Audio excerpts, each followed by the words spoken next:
ஒரு உதவி. ஒரு மனிதம். ஒரு சிறிய கிராமத்தின் மையத்தில் வார சந்தை நடக்கும் நாள் அது. மக்கள் கூட்டம், வியாபார சத்தம், குழந்தைகளின் சிரிப்பு எல்லாம் கலந்திருந்தது. அந்த கூட்டத்துக்குள் ஒரு மூதாட்டி நடுங்கிய கைகளுடன் நின்று கொண்டிருந்தார். அவர் சுமந்திருந்த பழைய துணிப்பையில் சில காய்கறிகள் இருந்தன. நடக்க முடியாமல் முகத்தில் சோர்வும் குழப்பமும் தெளிவாக தெரிந்தது. அந்த நேரத்தில் பள்ளியில் இருந்து வீடு திரும்பிக் கொண்டிருந்த ஒரு சிறுவன் அருண் அதை கவனித்தான். அவன் சிறிது நேரம் நின்று பார்த்தான். பிறகு மெதுவாக அந்த மூதாட்டியிடம் சென்று, பாட்டி, உங்களுக்கு எங்கே போகணும்? நான் உதவி செய்யட்டுமா என்று கேட்டான். மூதாட்டியின் கண்கள் நனைந்தன.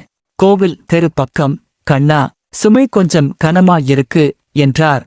அருண் சிரித்துக்கொண்டே, பரவாயில்லை பாட்டி, நான் தூக்கிக்கிறேன் என்று சொல்லி அந்த பையை எடுத்துக்கொண்டான். மெதுவாக அவருடன் நடந்து வழியில் கவனமாக பார்த்து கொண்டு கோவில் தெருவில் இருக்கும் அவரது வீட்டுக்கு அழைத்துச் சென்றான். வீட்டின் முன் வந்ததும் மூதாட்டி அவன் கையை பிடித்து, கண்ணா, நீ பெரிய மனசுக்காரன், கடவுள் உன்னை நல்லா வைப்பார் என்று ஆசீர்வதித்தார். அருண் ஒன்றும் சொல்லாமல் சிரித்தான். அவன் வீட்டுக்கு திரும்பும் போது அவன் கையில் ஒன்றுமில்லை. ஆனால் அவன் மனம் முழுவதும் மகிழ்ச்சியும் மனிதமும் நிறைந்திருந்தது.